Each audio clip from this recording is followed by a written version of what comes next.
Hello everyone. Today we are going to be taking a look at the final episode of Spicy City. I dove into this series a while ago when I saw that it was out there. I really wanted to see it way back when it came out in 1997 and just never got a chance to. I know I keep saying it, but I do wish we could have seen a little bit more for a second season. Definitely seems like there were some world building attempts here and possible crossing over of the characters, which I would have loved to have seen had this series taken off a little bit more. This is the episode I have been waiting for. It is, from what it seems to be, an all Raven episode. I have been hoping she was going to get her own episode, so I'm really nervous. I'm very excited, though. We're finally here. So let's get into it. Episode 6 of Spicy City, Raven's Revenge. I'm almost nervous. I'm almost nervous waiting for this. Waiting for this to start. I hope it's really good.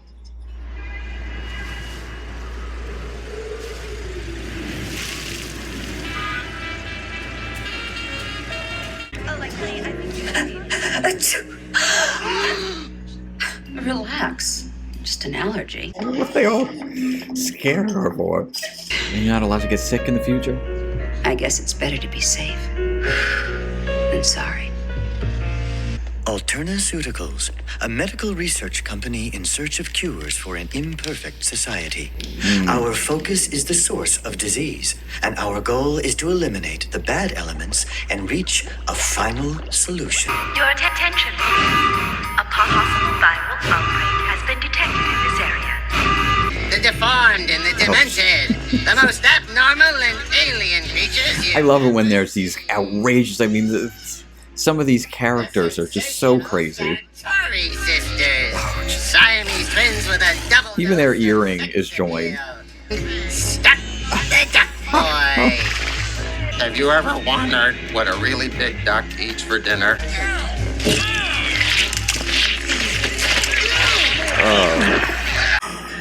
It's a weird human duck. Alternaceuticals, pharmacology and biomedical security.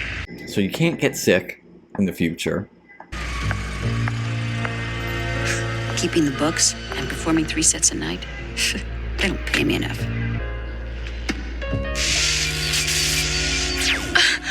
Ow!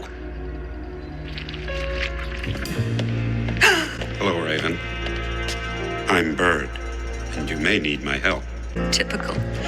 Another man assuming every woman's a damsel in distress.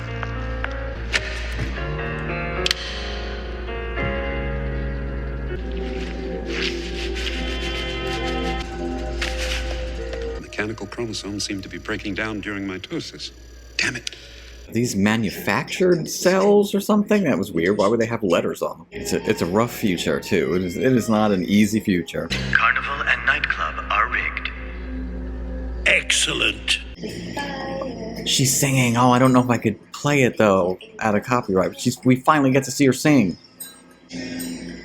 Don't even try. Now, come on, you can't tell me this isn't a little inspired by Jessica Rabbit. I understand Bakshi was doing his thing way before Who Framed Roger Rabbit came out, but I think this character in particular, I mean, it's in the jazz nightclub and everything, being the singer, I think this character takes a little inspiration from Jessica Rabbit, but I think Jessica Rabbit takes a little bit of inspiration from Bakshi's earlier work. What's this Howard the Duck kind of thing going on? If both your feet don't leave the ground. Oh, this very Jessica Rabbit-y looking character there. Oh no. Oh jeez. What's happening to Duckman? Oh my gosh, it's because she was sick. She kissed him. Oh my god, there's mucus all over the floor. Category 5, mandatory procedure red. Fire!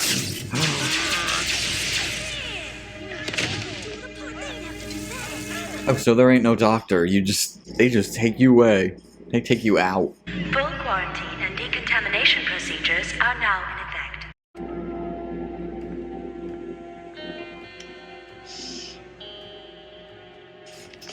I mean, did they just get rid of all of these people?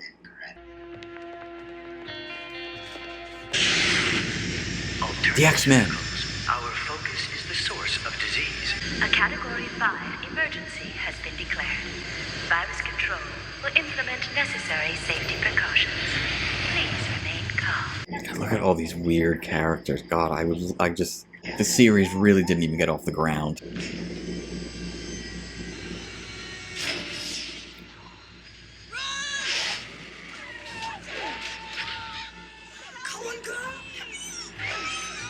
Oh no! Oh no!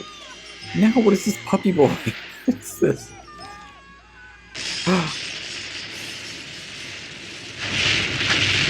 Safety precautions complete.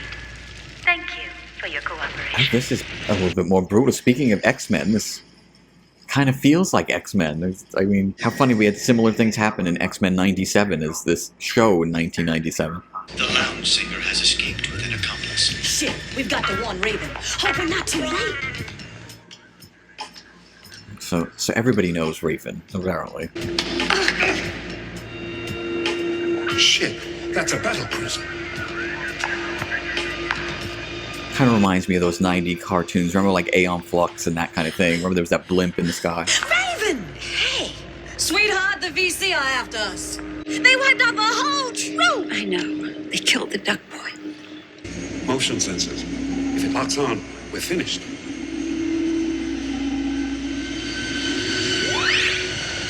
This way. You feel okay? You?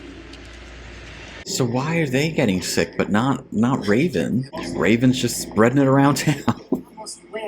Hey, I want some answers. You're hosting this disease. What? They're slowly dying. And so are you. What the hell are you talking about? Oh no. Who the hell are you? Alternaceuticals is responsible for all that's happened. The carnival bombing, the raid on the roost, both were staged. No, it looked like something was cut out there. Now we all want to know what's going on here, Bird. Raven, I was chief epidemiologist at Alternaceuticals. Corbin is a chairman and a psychopath. That's me. Where'd you get this? You Calm get down. to see backstory. This isn't an actual event from your life. Your memories are VR simulations. You are the sole prototype of a government-funded genetic engineering project.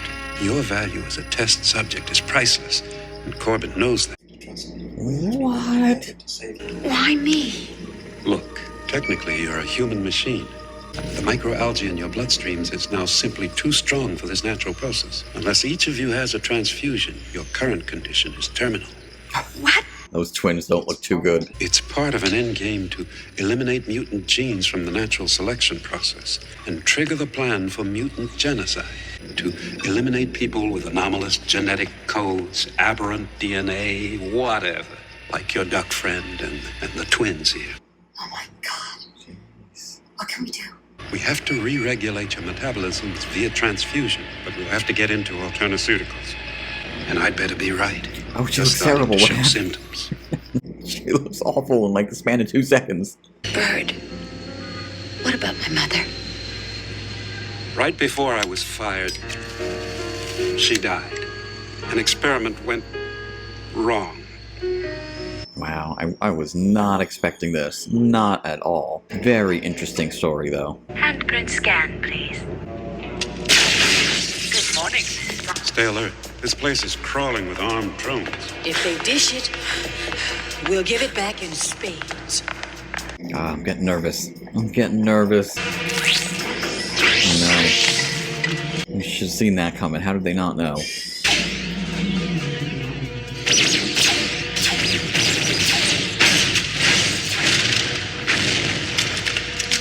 Oh, jeez. Oh. This machine could have been the source of healing for so many people. Dude, stop talking. Stop talking. Just get it to work. Why is he sitting there talking, giving a monologue? Just hurry up. They're like on the floor. It works. Let's go, ladies. Let's go. They're on the ground.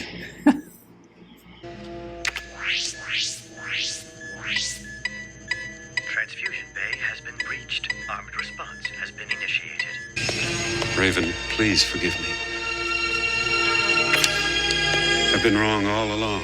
You can't tamper with life.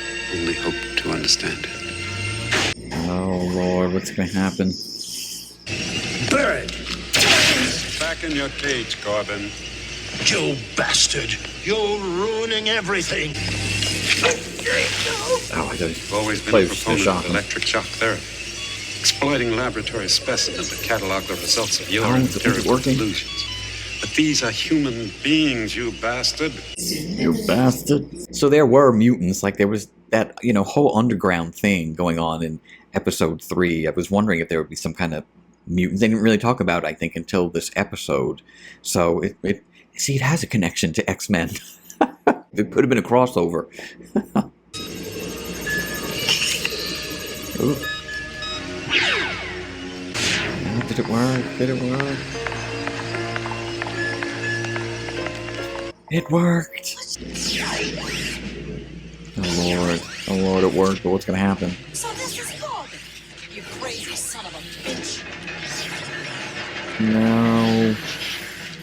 If this leaves off on a cliffhanger. We finish this now. Oh jeez. Oh jeez.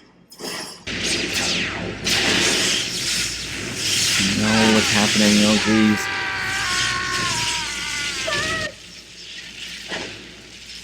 What the hell is that? Get out, Raven, go.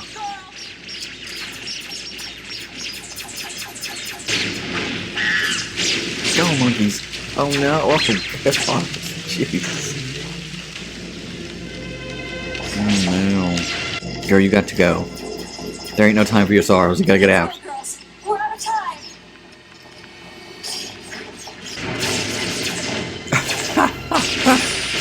Remember, friends, for all your pharmaceutical needs, look no further than Alternaceuticals. Better living through better chemicals. Damn. Is anyone really safe these days? These corporations and cartels, are they solving our problems or creating them? You know what's true, what's real. Your own thoughts may not belong to you. A seemingly anonymous thing. You talk about ahead of its time, right? Can change not just the present and the future, but the past as well. Here's to you, Bird. Thanks for the memories.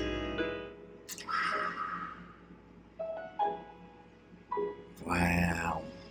That was actually a really good episode. Okay. So I was probably a little quiet during that episode because I was really excited. I had heard that this was possibly a story about Raven, and I had just been waiting. I just thought she would just be the host. I didn't think they would focus on her, but I kind of hoped, and I knew that there were only 6 episodes, so chances are that they weren't going to have anything like that since there were so few episodes. It felt kind of rushed there at the end. So if these could have been a little longer, or if this could have been an ongoing series, we could have had other episodes, to keep going with the story. Jeez, now we know where Raven comes from. I mean, I wasn't expecting a backstory at all. I really didn't expect that at all. I didn't expect this mutant involvement and all this stuff. But it kind of shows the theme that they had a plan. They had ideas for this series. I wonder how it could have played out. I wonder if there's anything more that was written. I don't know. But this as a whole was a really good series. It just, of course, feels a little incomplete. I mean, they were episodic. They didn't necessarily have a direct connection, but they did feel like they could connect. Certainly, these stories and these characters could interconnect. I would have loved to have seen Raven with Virus, the character in episode 5. Like, that would have just been really, really cool. Well, this was worth the wait, for sure. This was definitely worth the wait. This was created in 1997, but there were some themes that kind of are relevant to today. It's interesting how ahead of the time they really were with some of these things, some of these predictions of the way certain things would be. Not all of it, we don't have CD-ROMs anymore, but just some of the feelings, some of the thoughts that that people have, and the way we're feeling about machinery and AI and all these kinds of things now. They kind of touched on a bit here, and this was in the 90s. It's a shame there were no action figures, no toys, no merchandise, no anything, right? Like nothing at all, like no t-shirts. They really didn't push this series. I had forgotten too, someone had mentioned in the comments that HBO also did Spawn, which I remember seeing. It was a lot more adult. and it was actually really, really good. I just think it's that they didn't know how to promote this. Again, back then, something like this might have been a harder sell because it was much more adult. It wasn't just cartoons for kids, right? So I think they kind of pushed away from it. I don't think they supported this as much as they could have. I only saw a few things about it, like almost in passing. I think I saw maybe an advertisement way back when they had toy magazines or collector magazines. I think I may have just seen, or maybe even the newspaper or something like that, that this was coming out. And then that was it. I didn't see or hear anything about this. So I was interested to see this, but I definitely don't think they pushed this series. They didn't know what to do with it, honestly. I know I was a bit quiet in this one, but I was really excited to see this. And I just wanted to like focus my attention on it. I was trying to pay a little bit more attention and trying to get the story points in. And this was, they really took some time with this story. I'm glad we got to see more of Raven. We got to see her in a different outfit. We got to see her do things and have dialogue. And, you know, we got to see her at work, finally, singing. I mean, that's what she did. And we didn't see that at all in this year. I wasn't even thinking about it because she said that in the very beginning. And I just wasn't paying attention that we hadn't even seen her sing or, you know, do anything at work. So that was actually really, really cool. I liked this episode. The whole series was great, though. I'll probably go back, watch all of them one at a time, maybe make some notes and do another video where I talk about my final thoughts on all 6 episodes and the series as a whole. Well, that is it. That is the last episode of HBO's Spicy City by Ralph Bakshi. This was just fun. I mean, I hope everybody was watching. I know a lot of people said that they would and some hadn't heard about it or some had heard and just had never seen it before. So let me know in the comments below what you thought of this. I'll be back with a follow-up video once I watch everything all together again. So I hope you enjoyed this video. Give it a thumbs up if you did, and I will see you next time.